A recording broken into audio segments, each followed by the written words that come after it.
আপনি মনে করেন আপনি নিজের জীবনটা নিজেই চালাচ্ছেন, কিন্তু বাস্তবটা হলো আপনার শরীরের ভেতরে থাকা কিছু রাসায়নিক প্রতিদিন ঠিক করে দেয় আপনি আজ কিভাবে ভাববেন, কিভাবে অনুভব করবেন এবং কিভাবে সিদ্ধান্ত নেবেন।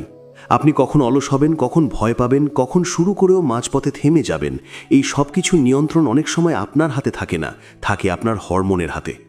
এই কারণেই আপনি দেখেছেন একই মানুষ একদিন খুব শক্তিশালী আর আত্মবিশ্বাসী, আরেকদিন একেবারে ভেঙে পড়ে। যে মানুষ নিজের হরমোন কন্ট্রোল করতে শেখে সে নিজের মস্তিষ্ক কন্ট্রোল করতে শেখে, আর যে নিজের মস্তিষ্ক কন্ট্রোল করতে পারে সে ধীরে ধীরে নিজের পুরো জীবনটাই বদলে ফেলে। আজ আপনি এমন কিছু কথা শুনবেন যেগুলো সাধারণত কেউ খোলাখুলি বলে না। এই ভিডিওটা শেষ না শুনলে আপনি কখনোই পুরোপুরি বুঝতে পারবেন না আপনার ব্রেন আসলে প্রতিদিন আপনার সাথে কি করছে। আপনি দেখছেন সময়ের ডাক। আপনি হয়তো বহুবার ভেবেছেন আপনি চেষ্টা করছেন কিন্তু ফল আসছে না, আপনি পরিশ্রম করছেন কিন্তু শক্তি ধরে রাখতে পারছেন না, আপনি জানেন কি করা দরকার তবুও বারবার একই জায়গায় আটকে যাচ্ছেন। এর কারণ আপনার ভেতরের ইচ্ছাশক্তি কম না, আপনার মেধাও কম না, আসল কারণটা লুকিয়ে আছে আপনার শরীরের ভেতরেই। আপনার শরীর প্রতিদিন কিছু রাসায়নিক নিঃসরণ করে যেগুলো ঠিক করে দেয় আপনি আজ ফোকাসড থাকবেন নাকি বিভ্রান্ত হবেন, আত্মবিশ্বাসী হবেন নাকি সন্দেহে ভুগবেন, কাজ শুরু করবেন নাকি আবার কাল করব বলে পিছিয়ে দেবেন। এই রাসায়নিকগুলোকেই আমরা বলি হরমোন, আর এই হরমোনই নীরবে আপনার পুরো জীবনের গতিপথ ঠিক করে দেয়। আপনি যখন সকালে ঘুম থেকে উঠে হালকা ক্লান্ত বোধ করেন তখন সেটা শুধু ঘুম কম হওয়ার জন্য না, তখন আপনার কর্টিসল আর ডোপামিনের ব্যালেন্স ঠিক থাকে না। আপনি যখন অল্প সময়ের আনন্দের দিকে বারবার ঝুঁকে পড়েন, মোবাইল স্ক্রল করেন, অপ্রয়োজনীয় ভিডিও দেখেন, তখন সেটা আপনার চরিত্রের দুর্বলতা না, তখন আপনার ব্রেন সহজ ডোপামিন খুঁজছে।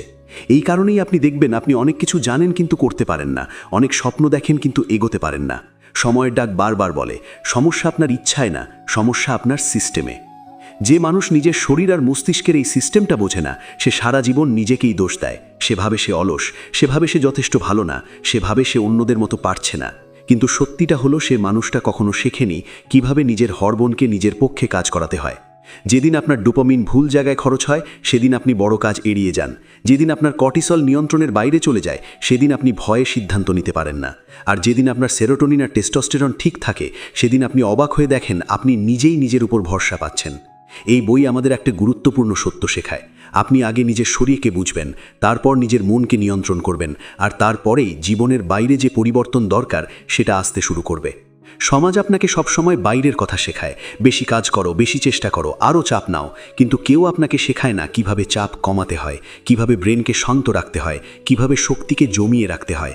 এই কারণেই সময়ের ডাক এই কথাগুলো বলে, কারণ এই জিনিসগুলো না জানলে আপনি যতই পরিশ্রম করুন আপনি ভিতর থেকে ধীরে ধীরে ক্লান্ত হয়ে পড়বেন। আপনি যদি লক্ষ্য করেন যেসব মানুষ সত্যিকারের শক্তিশালী তারা সবসময় দৌড়ায় না, তারা জানে কখন থামতে হয়, কখন বিশ্রাম নিতে হয়, কখন চাপ নিতে হয় আর কখন ছেড়ে দিতে হয়। তারা হরমোনের বিরুদ্ধে লড়াই করে না, তারা হরমোনকে ব্যবহার করে। এই পার্থক্যটাই সাধারণ মানুষ আর শক্তিশালী মানুষের মধ্যে ব্যবধান তৈরি করে। আপনি যখন এটা বুঝতে শুরু করবেন তখন আপনার জীবনের অনেক প্রশ্নের উত্তর নিজে থেকেই পরিষ্কার হয়ে যাবে। আপনি হয়তো লক্ষ্য করেছেন কখনো কখনো আপনি হঠাৎ খুব উৎসাহী হয়ে যান, মনে হয় এবার সব বদলে ফেলবেন, কিন্তু কয়েকদিন না যেতেই সেই আগুনটা নিভে যায়। তখন আপনি নিজেকে প্রশ্ন করেন, আমি কি আসলেই দুর্বল নাকি আমার ভেতরে কোনো সমস্যা আছে? সত্যিটা হলো এই ওঠানামা আপনার চরিত্রের সমস্যা না, এটা আপনার হরমোনের ওঠানামা। আপনার শরীর সব সময় একই অবস্থায় থাকে না, আর সেই পরিবর্তনের সাথে সাথে আপনার চিন্তা, অনুভূতি আর সিদ্ধান্ত বদলে যায়। আপনি যখন দীর্ঘ সময় অনিশ্চয়তায় থাকেন তখন আপনার কর্টিসল ধীরে ধীরে বাড়তে থাকে। বাইরে থেকে আপনি স্বাভাবিক দেখালেও ভেতরে ভেতরে আপনার ব্রেন সব সময় বিপদের সিগন্যাল পেতে থাকে। এই অবস্থায় আপনি বড় সিদ্ধান্ত নিতে ভয় পান, ঝুঁকি এড়িয়ে চলেন আর সহজ কাজের মধ্যেই নিজেকে আটকে রাখেন। আপনি ভাবেন আপনি বাস্তববাদী হচ্ছেন, কিন্তু আসলে আপনি ভয়ের মাধ্যমে পরিচালিত হচ্ছেন। সময়ের ডাক আপনাকে এটা বোঝাতে চায় ভয় সব সময় সত্যের ফল না, অনেক সময় এটা হরমোনের প্রভাব। এরপর আসে আর একটা বড় ফাঁদ, অতিরিক্ত ডোপামিন। আপনি যখন বারবার ছোট আনন্দে ডুবে যান তখন আপনার ব্রেন ধীরে ধীরে কঠিন কাজ থেকে দূরে সরে যায়। বই পড়া, গভীর চিন্তা, নিজের ওপর কাজ করা, এই জিনিসগুলো তখন আপনার কাছে ভারী মনে হয়, কারণ আপনার ব্রেন অভ্যস্ত হয়ে গেছে সহজ পুরস্কারে। এই অবস্থায় আপনি যতই নিজেকে জোর করেন আপনার মন বারবার পালানোর পথ খুঁজবে। এটা আপনার দুর্বলতা না, এটা আপনার ব্রেনের প্রশিক্ষণের ফল। এই কারণেই এই বই একটা গুরুত্বপূর্ণ কথা বলে, আপনার ব্রেনকে শাস্তি দিয়ে নয় বুঝিয়ে নিয়ন্ত্রণ করতে হয়। আপনি যদি নিজের দৈনন্দিন অভ্যাস, ঘুম, খাবার, চিন্তার ধরন একটু একটু করে ঠিক করেন, তাহলে ধীরে ধীরে আপনার হরমোনাল সিস্টেমও আপনার পক্ষে কাজ করতে শুরু করে। তখন আপনি দেখবেন যেসব কাজ আগে অসম্ভব মনে হতো সেগুলো এখন ধীরে ধীরে স্বাভাবিক হয়ে যাচ্ছে। এই পরিবর্তন একদিনে আসে না, কিন্তু যখন আসে তখন সেটা ভিতর থেকে আসে। আপনি যদি নিজের জীবনের দিকে তাকান, দেখবেন বেশিরভাগ মানুষ বাইরের মোটিভেশন খোঁজে। তারা নতুন ভিডিও, নতুন কথা, নতুন অনুপ্রেরণা চায়। কিন্তু আসল শক্তি আসে ভিতরের স্থিতি থেকে। যে মানুষ নিজের ভিতরটা স্থির রাখতে পারে, সে মানুষ বাইরের পরিস্থিতি যাই হোক না কেন ভেঙে পড়ে না। সময়ের ডাক এই কথাটাই বারবার মনে করিয়ে দেয়। আপনি যদি ভিতর থেকে শক্ত না হন, তাহলে বাইরের সব সাফল্য খুব অল্প সময়ের জন্যই থাকবে। এই সারাংশ আপনাকে ধীরে ধীরে একটা জিনিস বুঝতে শেখায়। আপনি আপনার জীবনের শত্রু নন, আপনার শরীরও আপনার শত্রু না। শত্রু হলো অজ্ঞানতা।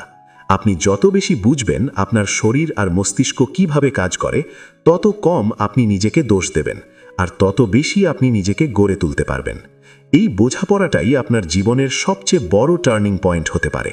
আপনি যদি একটু গভীরভাবে লক্ষ্য করেন, দেখবেন জীবনের সবচেয়ে বড় পরিবর্তনগুলো হঠাৎ করে আসে না, সেগুলো আসে ধীরে ধীরে, নীরবে। আপনি হয়তো ভাবেন একদিন আপনি ঘুম থেকে উঠে সম্পূর্ণ বদলে যাবেন, কিন্তু বাস্তবে পরিবর্তন আসে তখনই যখন আপনার দৈনন্দিন অভ্যাসগুলো আপনার শরীরের সাথে মিল খেতে শুরু করে। আপনার শরীর একটা যন্ত্রের মতো, আপনি যেভাবে সেটাকে চালান সেভাবেই সেটা সাড়া দেয়। আপনি যদি সারাদিন নিজেকে চাপের মধ্যে রাখেন, তাহলে আপনার শরীরও আপনাকে চাপ দিয়েই উত্তর দেয়। অনেক মানুষ মনে করে তারা মানসিকভাবে দুর্বল, কিন্তু তারা বোঝে না যে দীর্ঘদিন ধরে জমে থাকা ক্লান্তি আর অনিশ্চয়তা তাদের ভেতরের শক্তিকে চুপচাপ ক্ষয় করে দিচ্ছে। আপনি যখন বিশ্রাম নেন না, নিজের জন্য সময় রাখেন না, তখন আপনার ব্রেন কখনোই পুরো শক্তিতে কাজ করতে পারে না। এই অবস্থায় আপনি যতই চেষ্টা করুন, আপনার মন বারবার আগের অভ্যাসের দিকেই ফিরে যাবে। এটা কোনো ব্যর্থতা না, এটা আপনার শরীরের স্বাভাবিক প্রতিক্রিয়া। এই বই একটা গুরুত্বপূর্ণ সত্য সামনে আনে। আপনি যদি নিজের শক্তিকে দীর্ঘ সময় ধরে ধরে রাখতে চান, তাহলে আপনাকে নিজের জীবনের ছন্দ ঠিক করতে হবে। কখন কাজ করবেন, কখন থামবেন, কখন নিজেকে চাপ দেবেন আর কখন ছেড়ে দেবেন। এই ব্যালেন্সটা না থাকলে আপনার হরমোন কখনোই স্থির থাকবে না, আর হরমোন স্থির না থাকলে আপনার মনও স্থির থাকবে না। এই কারণেই আপনি দেখবেন যেসব মানুষ শান্ত, তারাই দীর্ঘ সময় ধরে শক্তিশালী থাকতে পারে। আপনি যখন নিজের জীবনের নিয়ন্ত্রণ নিতে শুরু করেন, তখন প্রথমে ফল দেখা যায় না। আপনি ভাবেন কিছুই বদলাচ্ছে না, কিন্তু ভেতরে ভেতরে আপনার সিস্টেম ধীরে ধীরে রিসেট হতে থাকে। আপনার ঘুম একটু ভালো হয়, আপনার চিন্তা একটু পরিষ্কার হয়, আর আপনার সিদ্ধান্তগুলো আগের চেয়ে কম ভয় আর বেশি স্পষ্টতার সাথে আসতে শুরু করে। এই ছোট ছোট পরিবর্তনগুলোই একদিন বড় পার্থক্য তৈরি করে। সময়ের ডাক এই জায়গাতেই আপনাকে একটা বিষয় মনে করিয়ে দেয়। নিজেকে বদলানো মানে নিজেকে ভেঙে ফেলা না, নিজেকে বোঝা। আপনি যত নিজের শরীর আর মনের ভাষা বুঝবেন, তত কম আপনি নিজের সাথে যুদ্ধ করবেন। আর যেদিন আপনি নিজের সাথে যুদ্ধ করা বন্ধ করবেন, সেদিন থেকেই আপনার শক্তি নষ্ট হওয়া বন্ধ হবে। আপনি হয়তো এতদিন ভেবেছেন আপনাকে আরও কঠোর হতে হবে, আরও নিজেকে চাপ দিতে হবে, কিন্তু এই সারাংশ আপনাকে দেখায় প্রকৃত শক্তি আসে কঠোরতা থেকে না, আসে সামঞ্জস্য থেকে। আপনি যখন নিজের জীবনের সাথে তাল মিলিয়ে চলতে শেখেন, তখন আপনার ভেতরের ক্ষমতাগুলো আপনাকে স্বাভাবিকভাবেই এগিয়ে নিয়ে যায়। এই উপলব্ধিটাই ধীরে ধীরে আপনার জীবন দেখার দৃষ্টিভঙ্গি বদলে দিতে পারে। আপনি যদি নিজের জীবনের দিকে সৎভাবে তাকান, তাহলে দেখবেন আপনি সব সময় সমস্যার মূলটা ধরতে পারেন না। কারণ আপনি বেশিরভাগ সময় ফলাফল নিয়ে ভাবেন, প্রক্রিয়া নিয়ে না। আপনি ভাবেন, কেন আমি আগের মতো ফোকাসড নই, কেন আমার আগ্রহ দ্রুত শেষ হয়ে যায়, কেন আমি জানার পরেও কাজটা করি না। কিন্তু আপনি খুব কমই ভাবেন দিনের পর দিন আপনার শরীর আর মনের ওপর কী ধরনের চাপ জমছে। এই চাপ চোখে দেখা যায় না, কিন্তু এটা ধীরে ধীরে আপনার সিদ্ধান্ত নেওয়ার ক্ষমতা, ধৈর্য আর আত্মবিশ্বাস খেয়ে ফেলে। আপনি যখন দীর্ঘদিন ধরে অনিশ্চয়তার মধ্যে থাকেন, তখন আপনার শরীর সেটা বিপদ হিসেবে ধরে নেয়। বাইরে থেকে সব ঠিকঠাক মনে হলেও ভেতরে ভেতরে আপনার ব্রেন সব সময় সতর্ক অবস্থায় থাকে। এই অবস্থায় আপনি স্বাভাবিকভাবেই ঝুঁকি এড়িয়ে চলেন, বড় সিদ্ধান্ত নিতে দেরি করেন আর নিজের সামর্থ্যের চেয়ে অনেক ছোট জীবন বেছে নেন। আপনি ভাবেন আপনি বাস্তববাদী হচ্ছেন, কিন্তু আসলে আপনি নিজের অজান্তেই ভয়ের সঙ্গে সমঝোতা করছেন। সময়ের ডাক আপনাকে এই জায়গায় থামিয়ে দেয়, কারণ ভয়ের সঙ্গে সমঝোতা করলে জীবন কখনো সামনে এগোয় না। এরপর আসে সবচেয়ে নীরব ক্ষতি, নিজের উপর বিশ্বাস কমে যাওয়া। আপনি যখন বারবার নিজের কাছেই হেরে যান, তখন আপনি বাইরে কাউকে দোষ দেন না, আপনি চুপচাপ নিজেকেই ছোট করতে শুরু করেন। আপনি ভাবেন আমার দ্বারা হয় না, আমি এমনই, আমার ভাগ্যই এমন। কিন্তু এই চিন্তাগুলো জন্ম নেয় আপনার অভিজ্ঞতা থেকে না, জন্ম নেয় আপনার দীর্ঘদিনের মানসিক ক্লান্তি থেকে। ক্লান্ত ব্রেন সবসময় নিজের বিরুদ্ধে কথা বলে, শক্ত ব্রেন নিজের পক্ষে যুক্তি খোঁজে। এই বই আপনাকে ধীরে ধীরে একটা সত্যের মুখোমুখি দাঁড় করায়। আপনি যতদিন নিজের শক্তির উৎস বুঝবেন না, ততদিন আপনি ভুল জায়গায় লড়াই করবেন। আপনি নিজের ইচ্ছা শক্তিকে দোষ দেবেন, নিজের চরিত্রকে দোষ দেবেন, কিন্তু কখনো বুঝবেন না আপনার শরীর আসলে সাহায্য চাইছে। ঘুম, বিশ্রাম, মানসিক নিরাপত্তা, নিজের জন্য সময়, এই জিনিসগুলো বিলাসিতা না, এগুলো আপনার শক্তির ভিত্তি। এই ভিত্তি নড়বড়ে হলে আপনার ওপর দাঁড়ানো সব স্বপ্নেও নড়বড়ে হয়ে যায়। আপনি হয়তো দেখেছেন কিছু মানুষ খুব শান্ত থেকেও অসম্ভব চাপ সামলাতে পারে। তারা চিৎকার করে না, হইচই করে না, কিন্তু তারা ভেঙে পড়েও না, কারণ তারা জানে কখন নিজেকে টান দিতে হবে আর কখন ছেড়ে দিতে হবে। তারা নিজেদের শরীরকে শত্রু ভাবে না, তারা শরীরকে সঙ্গী ভাবে। এই দৃষ্টিভঙ্গিটাই মানুষকে ভিতর থেকে আলাদা করে দেয়। সময়ের ডাক এই কারণেই বারবার বলে, শক্ত হওয়ার মানে অনুভূতিহীন হওয়া না, শক্ত হওয়ার মানে নিজের অনুভূতিকে বুঝে নেওয়া। আপনি যদি নিজের জীবনটাকে দীর্ঘমেয়াদে বদলাতে চান, তাহলে আপনাকে হঠাৎ বিপ্লব করতে হবে না, আপনাকে প্রতিদিন খুব ছোট ছোট জায়গায় নিজের পক্ষে সিদ্ধান্ত নিতে হবে। আজ একটু আগে ঘুমোনো, আজ নিজের ওপর অকারণ রাগ না করা, আজ অপ্রয়োজনীয় তুলনা থেকে নিজেকে সরিয়ে নেওয়া। এই ছোট সিদ্ধান্তগুলোই ধীরে ধীরে আপনার শরীরকে নিরাপত্তার সিগন্যাল দেয়। আর শরীর যখন নিরাপদ বোধ করে, তখনই সে আপনাকে শক্তি দেয়, সাহস দেয়, স্থিরতা দেয়। এই সারাংশ আপনাকে একটা জিনিস পরিষ্কারভাবে বুঝিয়ে দেয়, আপনি যতদিন নিজের ভেতরের শব্দগুলো শুনবেন না, ততদিন আপনি বাহিরের শব্দে হারিয়ে যাবেন। সমাজ আপনাকে সব সময় আরও দ্রুত দৌড়াতে বলবে, কিন্তু খুব কম মানুষ আপনাকে শেখাবে কিভাবে দাঁড়াতে হয়। আর যে মানুষ দাঁড়াতে জানে, সে মানুষই ঠিক সময়ে দৌড়াতে পারে। এই বোঝাপড়াটাই আপনাকে ধীরে ধীরে এমন এক জায়গায় নিয়ে যায়, যেখানে আপনি আর নিজের সাথে যুদ্ধ করেন না, বরং নিজের সাথে কাজ করেন। আপনি এতক্ষণ যা শুনলেন, এটা কোনো মোটিভেশনাল কথা না, এটা বাস্তবতার একটা আয়না। আপনি যদি আজ একটু থেমে নিজের ভেতরের অবস্থাটা বোঝার চেষ্টা করেন, তাহলে দেখবেন সমস্যাটা আপনার সক্ষমতায় না, সমস্যাটা ছিল আপনার অজান্তে চলতে থাকা প্রক্রিয়ায়। আপনি যতদিন নিজেকে না বুঝে শুধু নিজেকে চাপ দেবেন, ততদিন আপনি একই জায়গায় ঘুরতে থাকবেন। কিন্তু যেদিন আপনি নিজের শরীর আর মনের ভাষা বুঝতে শুরু করবেন, সেদিন থেকেই আপনার জীবন ধীরে ধীরে আপনার নিয়ন্ত্রণে আসতে শুরু করবে।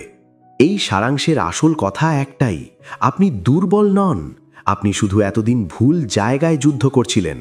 শক্তি আসে চেঁচিয়ে না, শক্তি আসে স্থিরতা থেকে। আর স্থিরতা আসে তখনই যখন আপনি নিজের সাথে সৎ হতে শেখেন। আজ যদি এই কথাগুলো আপনার ভেতরে একটু হলেও নাড়া দিয়ে থাকে, তাহলে বুঝবেন আপনি ঠিক জায়গাতেই এসেছেন। সময়ের ডাক শুধু কথা বলে না, সময়ের ডাক চিন্তা বদলায়। আর এই চিন্তাগুলো যদি আপনার কাজে লেগে থাকে, তাহলে এখনই ভিডিওটায় একটা শক্ত লাইক দিন, আপনার মনের কথা কমেন্টে লিখুন, আর এই ভিডিওটা শেয়ার করুন সেই মানুষটার সাথে যে চুপচাপ ভেতরে ভেতরে লড়ছে। এমন আরও গভীর, বাস্তব আর চোখ খুলে দেওয়া কন্টেন্ট পেতে এখনই সময়ের ডাক চ্যানেলটা সাবস্ক্রাইব করুন, কারণ সামনে যা আসছে সেটা শুধু ভিডিও না, সেটা হবে পুরো হাইপ। আপনি যদি এই যাত্রার অংশ হতে চান, যদি আপনি সত্যি নিজের জীবনটা বুঝে নিতে চান, তাহলে সময়ের ডাকের সাথেই থাকুন। হাইপ শুরু এখান থেকেই।